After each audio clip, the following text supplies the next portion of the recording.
Hi everyone. Hello. Hi Ashley. Hopefully you are still with us. This is the last talk of the day, and what a talk. We've had such a fantastic day today at the Content Summit.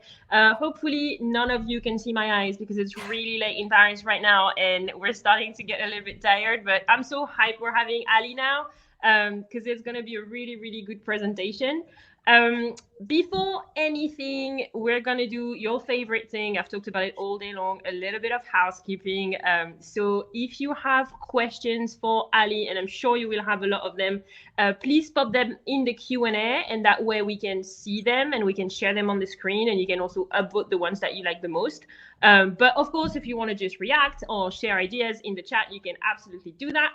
Other than that, well, I guess I'm just going to give a little bit of introduction to our very last guest of the day. So Alli, you've been a content marketer for more than 10 years, and you've been kind of specializing in SaaS content strategy, but you've also worked on the e-commerce space, so a very broad scope. You currently work at Animals. I'm sure everybody knows Animals in the chat right now because it's a content summit, and Animals is amazing at content. I'm sure we're all following Ryan. I'm sure we're all following you on LinkedIn. So we're really excited to have you as part of this summit today. And today we're going to speak about probably one of the top 5 topics that every content marketer thinks about on a daily basis, repurposing content and distribution. So I don't know if you want to say hi, talk a little bit about yourself before you get going. Yeah, I think you nailed it. I currently work at Animals as a senior strategist and a team lead. I run Team Otter. Obviously, we have all animal teams, so very proud to be an otter. Super excited to be here today. This lineup is incredible. PlayPlay has done an amazing job putting it all together. So yeah. Sweet. Well, I guess we're just going to hop right into it and talk about repurposing. And again, if you have any questions, pop them in the Q&A. Awesome. Thank you, Melissa. So as I already said, super excited to be here today. Thanks for tuning in later to listen to me. Really appreciate it. I'm sure some of you are tired like Melissa.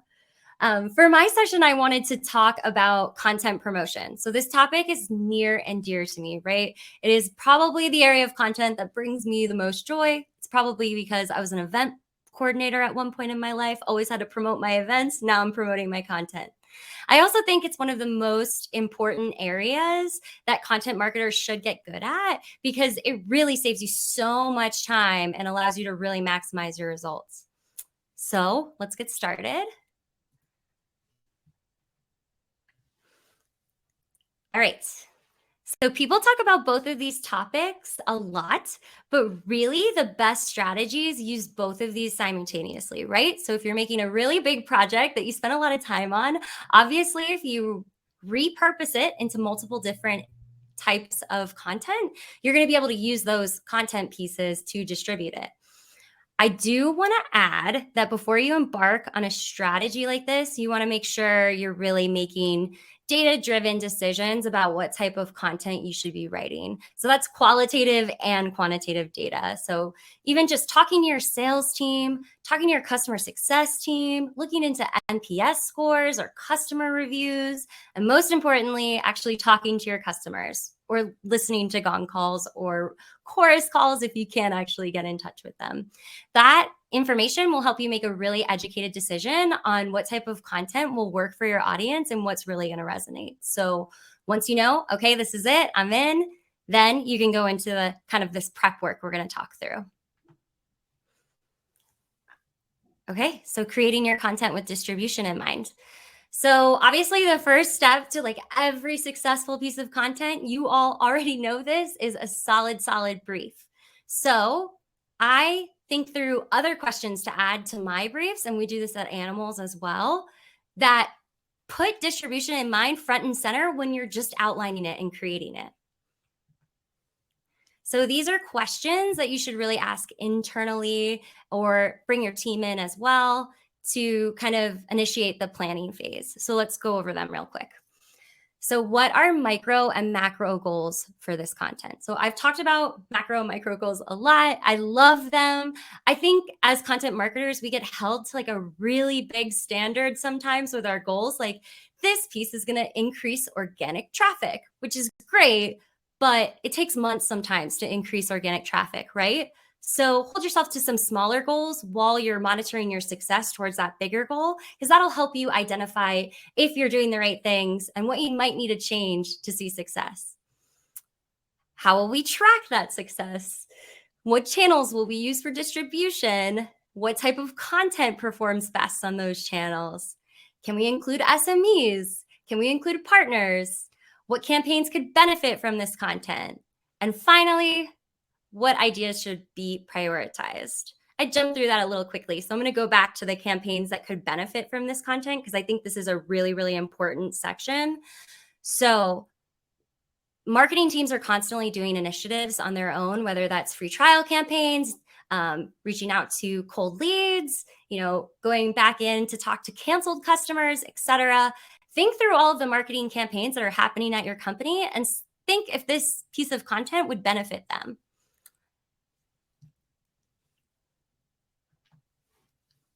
All right, next one, aligning with internal teams. So this phase is key because the more internal buy-in you get early on, the easier it will be for you to ask these people to help you distribute it, right? So who should we include? I mentioned this already, but it's always good to bring in customer-facing roles like sales and success early on to get their feedback. They talk to customers all day, every day. They know the common pain points that they always bring up. They're a really good source of truth. If you work for a larger company and have access to videographers, graphic designers, or community marketers, it's always great to get the project on their radar quickly, understand their turnaround times, see what they'll need, ask what their workload looks like currently.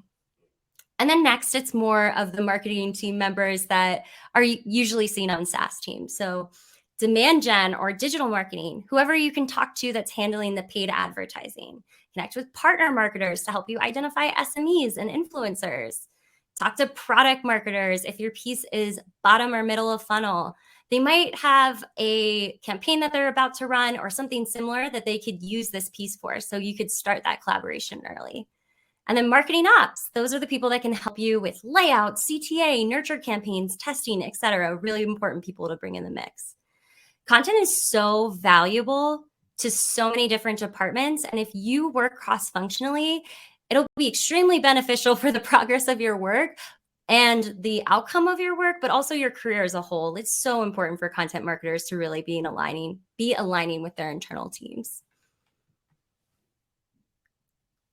Oh, it looks like did I already? Okay, I think we're good. So next slide is to identify and create an easy upgrade. So step 3. This step involves thinking through an easy upgrade for your content, something that can drive your readers deeper into the funnel.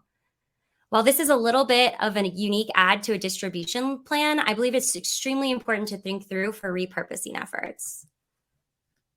So don't always just plug a demo. I feel like 90% of blogs plug a demo. Be different. Don't plug a demo, please. It's so much more appreciated to do like a value add CTA as opposed to that demo or trial request, right? These ideas should move your readers deeper into the funnel and make that demo request later down the line an easier ask. Scripts, email training series, checklists, and templates are all low-lift CTAs that can be used to help with your lead gen activities. So I wanted to share an example here. This is actually Sierra from Superpath. I think we all heard from Jimmy earlier today. So that's his company. Something that she created is this really valuable CTA that's actually just a Notion page on the Superpath's blog for content strategy. So at the end of the post, you can put in your email address to get the actual content strategy that Superpath relies on day to day. So they just copied work they've already done and made it a Notion template that's public, and it inspires people and it's talking really directly to their target audience. It's a really great value add. So you can still make CTAs with just Notion templates or Excel or PDFs, etc. It's something you can easily incorporate and still bring value to people. Okay, next, step 4 here. This one is around video marketing. So video marketing intimidates people. I come from a video marketing background. The company I worked for before Animals was a video marketing company. So I heard that a lot and I totally understand it. But there's actually so many approachable ways you can create videos. So I personally believe that it's always worth it to make a 30-second promo video, no matter what, for any content you're creating. So easy tips for that video. So you can do it yourself. You can shoot it on your iPhone. You can use headphones to ensure sound quality. You want to sit and make sure that you're in a room with forward-facing light and you don't have a distracting background. And that's pretty much it. That really makes a big difference. And just taking these simple steps will help you create a really professional looking video for your social channels. What you do need to look into, because the promo video is 100% yes, is if it's worth it to actually create that longer video. So that's not always going to be the best option. So I'm going to give you some tools you can use to identify if it is the right option for you.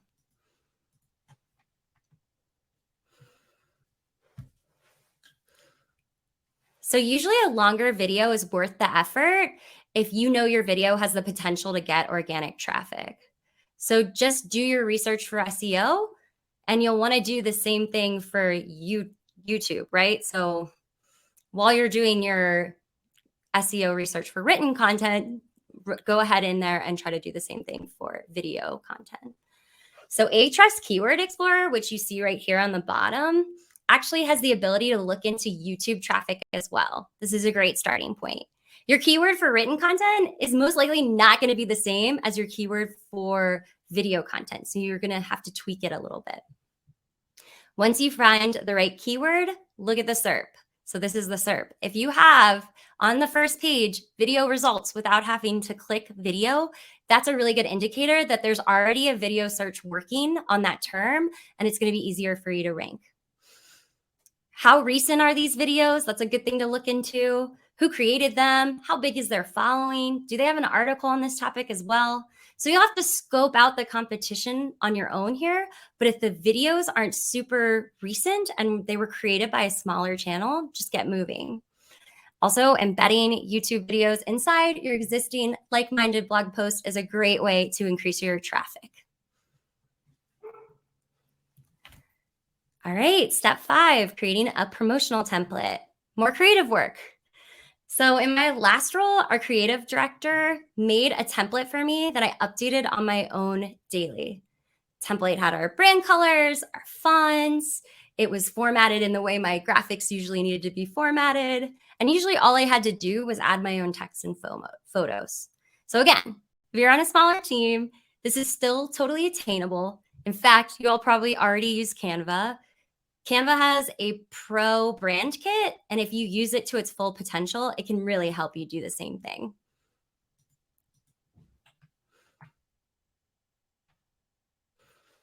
Okay, so graphics you might need. So these are things to think through, like what graphics would help you promote your content, right? We were talking earlier about how when you're thinking about your piece, how it could be distributed and what channels they should be distributed on. So this is when you kind of do process of elimination and decide what you're going to move forward with. So these are all really good images to look into, like email headers, LinkedIn, Instagram if you're B2C, slide decks, blogs, quote graphic. This is great for your SMEs to use, guest graphic, YouTube thumbnails, and then bonus graphics would be charts, graphs, and diagrams. So our VP of content, Ryan Law, wrote an amazing article called The Busy Writer's Design Toolkit. I can share a link when we get into the chat later, but also you can look it up. It's really easy to find. And it has great ideas on how to make these types of bonus graphics really easily in a quick, free, and professional way. All right. Now we're on to social media best practices for content distribution. So important. So firstly, you'll want to develop an external social media marketing plan. You were so good about including those external partners in the beginning phases of your content creation. Bring them back in now, but make it as easy for them to come back in and share this content as possible. PlayPlay did this so well. I was so impressed with how they promoted this event. You can see that they look really nice. They're super professional. And another thing that you can do on your own to kind of create this strategy is provide optimized channel specific suggested copy. Finally, you could even record your initial SME interview on Zoom. This is something we've been doing more frequently at Animals. We have SME interviews anyway. We just record them. And if somebody says something great and they stumble a little bit, we just ask them to say it. And then we edit it and can send it back to them for promotional needs. So it's really, really helpful. All right, next one, developing an internal social media marketing plan. So this one's pretty similar to our last tip, but instead emphasizes the power of internal marketing. So internal marketing is so beneficial. And really, it should be one of your easiest areas to tap into. The key here is to make the process of sharing content as informative and streamlined as possible. So create a shared document, provide multiple variations of that copy, give them a graphic from that design template we talked about earlier to enhance their post, and encourage your team to comment on each other's post during the process. Of course, make sure your document is created with the channels you're promoting in mind. So I wanted to share a few examples here. This first one is from Dually. My friend Kyle runs their social. And if you are on LinkedIn and don't follow them yet, you should definitely follow them.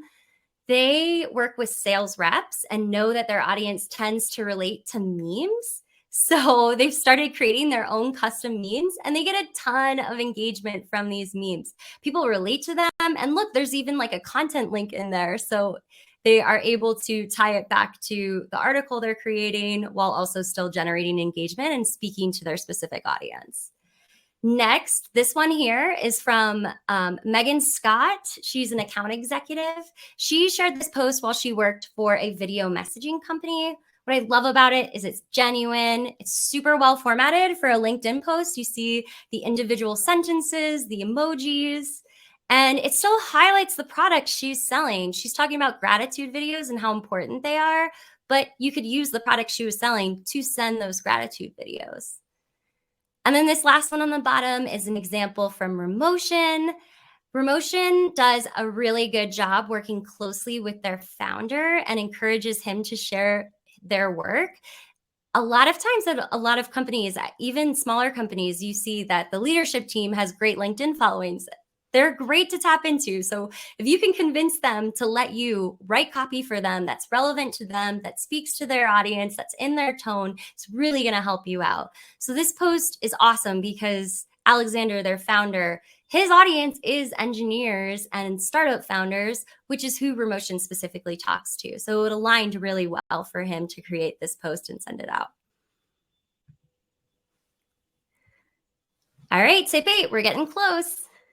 This one goes right alongside the social media plans we just discussed. It's about creating platform native content. So that means no links in the post. The post does not need a part 2 that should be followed in the next link. It's content that can be viewed and seen as valuable right inside the channel they're reading or watching it in. So great examples of platform native content are tweet storms, LinkedIn polls, LinkedIn slideshows, Instagram AMAs, etc. So I love this example from Order Groove. If you're not following them on LinkedIn, they do a very good job as a brand promoting their own content. So definitely good for inspiration.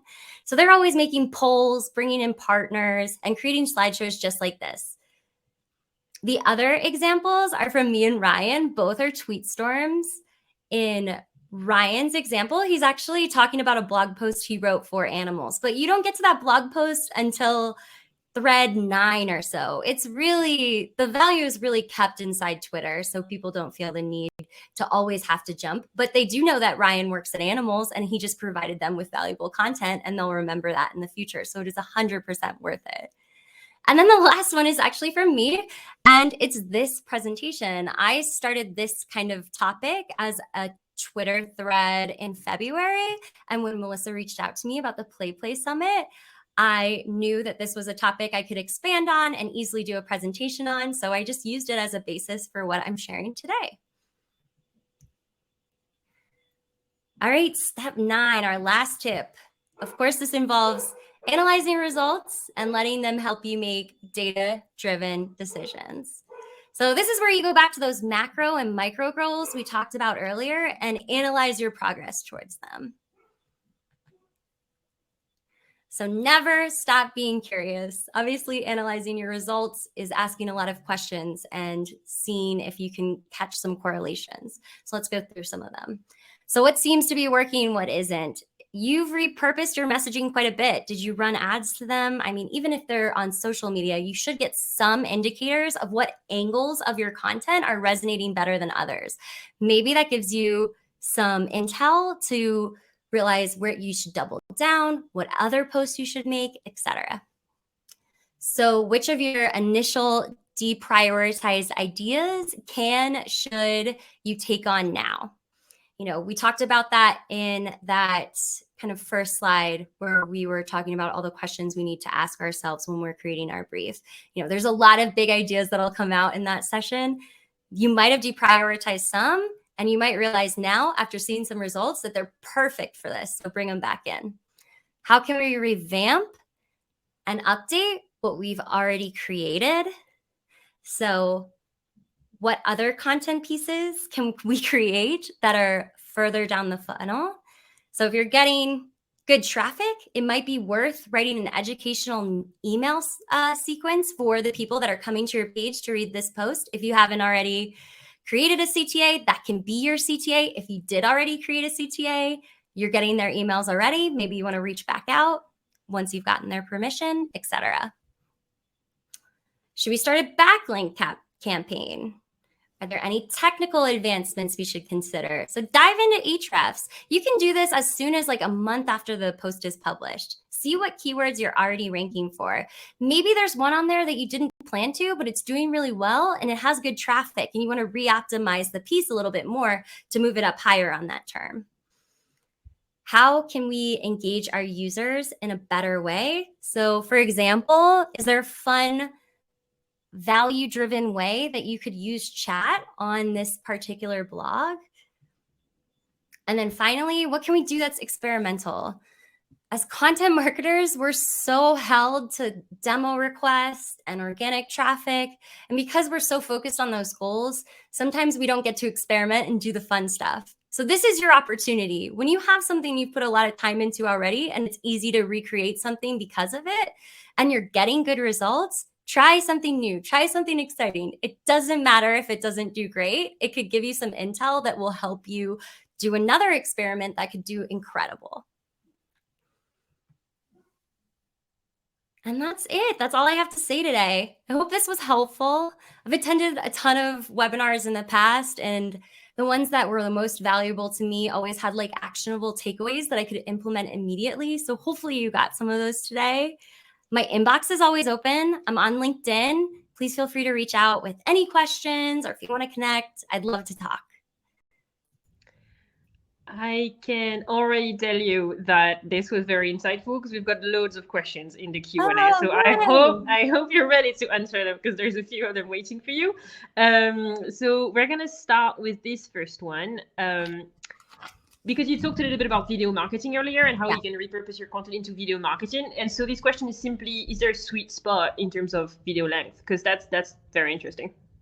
Yeah, I think it depends on the medium, right? Like for the promo videos that you're probably going to put on like LinkedIn and Twitter, it's going to be hard for you to stick to 30 to 90 seconds. But if you can, absolutely 30 to 90 seconds. Make it quick, get to the point, engage people, move on.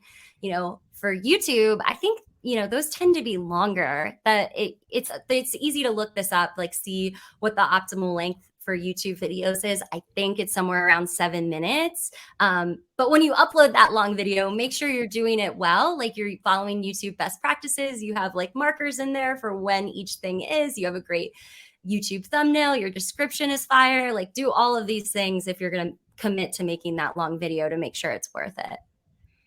Cool, super clear. And I definitely see the moving from, for example, a blog post to a YouTube video, such a great strategy, because basically with a good blog post, the script is written. So all that's waiting for you is to like sit down, take a moment and just create your video and put it on YouTube. And this is such a, I wouldn't say easy, because it takes a moment to make sure you have the right setup and making sure your video looks good. But it's such a good way of doing it. Okay, we have so many questions that I have to go through pretty quick because sure. This one from Alli, I think, is really, really interesting. So I'd love to hear your thoughts on it. Are there SEO challenges with repurposing content? Well, I mean, I don't think your original post, let's say if your goal when you write your original post is SEO, like that's your only SEO goal. Like don't try to make your redistributed content SEO based. Like you're trying to get people to that post and engage with them. Like that's really, like, I think I talked about it a lot in the presentation, but like just know where you're posting and what you're doing and what your goal is and keep that always in mind. So if you're on LinkedIn, you're not going to be trying to do SEO. If you're on Twitter, you're not going to be trying to do SEO, anything like that. So I don't think so. And I mean, I talked about this a little bit as well, but if you're making that long form YouTube video and you're embedding it into your already existing blog post, that's a great time to have two SEO goals that work really well together. They supercharge each other. So yeah. Amazing. I have a very like philosophical one now, so bear with me, but I think it's a great question actually. What is the lifespan of a piece of content? Ooh, that's a very good one. I mean, I had a piece of content at BombBomb where I worked before animals that literally had been written, like it was like the first blog that was ever written on the blog. It was like 7 years old, but we just kept updating it. And it was like a core teaching of that exact topic, you know, like that topic was a core topic for the product, right? So I think that you should be updating your blogs every year if they're doing well. You know, do a content audit, look at how the blogs on your site are performing. If you have quite a few in there that aren't doing well, like get rid of the dead weight. But if you have some that are doing really well and starting to gain traction and they're over a year old, absolutely update them. Like do it immediately because you're going to see the best results from doing that. Amazing. I have another one that I think is really interesting, and we're moving a little bit more to what you were saying earlier, which is like more of the metrics aspect of it. Like, because metrics is not all you should be focusing on when it comes to repurposing. It should also be maximizing distribution, but I think metrics can still be something that you have to look at. And so we have this question from Vanessa. What metrics are the most important if you have a brand awareness content? That's a good one too. I feel like it really depends on your product and your customer, you know, setting goals and metrics around things, you know, like your marketing department or your company as a whole might have goals that quarter too, like, you know, get as many people to Content Summit or something similar. So I think it kind of depends on what's going on there, you know, before you make like a full goal for this. But usually brand awareness content, you know, that's content you might want to run a lot of ads towards, you know, expect some social media engagement. I'd say probably like clicks and time on page, some of the more standard ones you expect for the other types of content, but just layer in, you know, what's going on at your company, what messages are the most important to share, and how people are responding to those messages too. Yeah. All right. I think I have one last one that I think you might take a little bit of time responding on because it's really interesting and it touches on animals. It's another question from Alli, who asked a question about SEO earlier. And now they ask, can you give us an example of a content animals repurposed and worked really well? You gave some of them in your presentation already, but are there like specific campaigns you can think about that works extremely well for animals? I have a lot of like things I have to keep to myself around animals clients and what we do. So can I give an example of something I did at my last job? Is that okay? Absolutely. I know animals I think is it exciting. works. Okay, so when I was working at BombBomb, we decided to redo the newsletter. We were doing like the age-old trick that everybody starts out doing, just like sending our content aimlessly and hoping that it resonated, you know? And we were like, no, we need to provide value. We want to be thought leaders. We're creating a category right now. Like we want to be the people talking about that category. So we totally flipped our newsletter upside down. And what we did was we decided on like 10 core topics that were most important to our brand. And we pretty much every month focused on one core topic. And so that would be, it's in the newsletter. There's 2 newsletters a month. Each one's different. There is a webinar that we're driving to in the newsletter. The webinar is also on that topic. And then after the webinar, we're going to recap the webinar in a blog post. Just a tip, when you recap a webinar, like never do timestamps or anything. Try to make your webinar recap feel like evergreen. Like it's, if that webinar wasn't on the page, it wouldn't matter kind of thing. So yeah, we recapped our webinar. And then when people who had signed up for the webinar, if we wanted to reach out to them again and provide them more value, we created like an email nurture sequence that talked about what they learned, kind of went a little bit deeper into some of the specific tips, etc. So, I mean, this is one topic that we hit the whole month in multiple ways and saw really cool success from it. And then at the end of that project, they made a resource library that you can go to their website and see. And so if you look at like ways to use video to like hit your goals, all 10 of those topics are the newsletters topics that we covered with the webinar, with the blog post, etc. So it was really valuable. That's amazing. I have one question that I want to ask myself, so I'm going to do it anyway, even if it's not in the chat directly. But I read a piece of content from Animals a few months ago, I think, about the power of repetition. And I thought that was a really, really good piece of content. And I guess my question is not really a question. It's more of a, repeating is definitely a great way to get your audience to actually see the content because you keep kind of sharing it and people end up seeing it anyway. Do you ever worry that there's going to be too much, like people are going to see it too many times, like people are just going to, if they follow you in multiple places, just going to get hit by all these things and be like, I know you've already told me this, like, can I see some new content? Like, how do you balance that? Yeah, that's a great question. I think that's a question that most content marketers, it takes a while to get over that kind of mindset and being afraid of that mindset. Because I think we get so close to our work and we're so proud of it. And we're like, I don't want to do something again. I've already done this. I want to do something new and exciting. And you have to get past that mindset. That's the best advice I can give. And Ryan on the Animals blog, he has this common phrase that he says is like, your blog is a library, not a publication.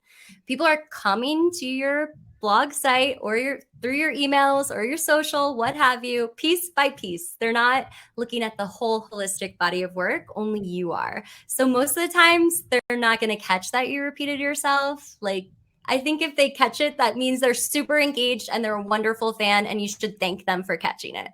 So don't let it hold you back. Like repetition is totally okay. Obviously, the one time you really want to be careful, with repetition is SEO. Like don't go after the same keywords multiple times.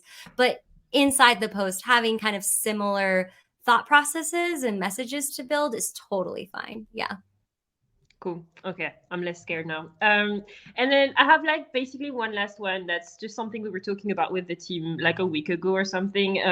When you think about repurposing content, and you mentioned it in your presentation, there's a lot of test and learn and then trying new formats. And are there any formats that you know for a fact with all the trial and error that you've done that just doesn't work and that we shouldn't even try and test out because you've tried it and it just doesn't work? Oh, I've got a good answer. Yes. I personally believe I think that a lot of content marketers that work for like startups get stuck in this hole where their founder creates a podcast and they try to make you recap every single podcast and have an SEO goal. Please fight them. Please like show them metrics. Like don't make them make you go down that rabbit hole. Like anytime you have an already existing piece of content and you're trying to force SEO goals on it, it's very rare for it to work.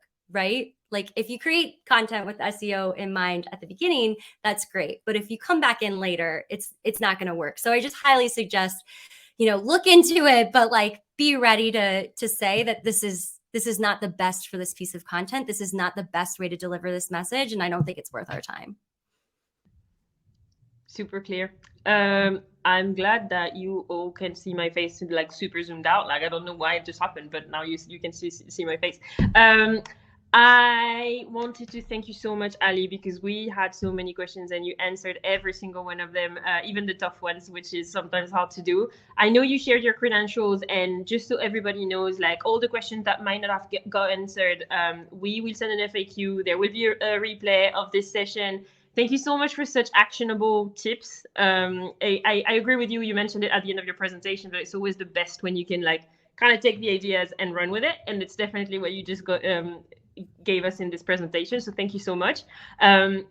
Just before we go, there's another 5 minutes before our very last bonus session where we're gonna get to create all together a PlayPlay video.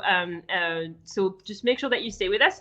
But other than that, Alli, thank you so much. I don't know if you want to say one last word. No, thank you. This was awesome. Yeah, like Melissa said, if you all want to connect with me on LinkedIn, my name is Alli Tennell, and I look forward to connecting with you all. Thanks. Thank you so much.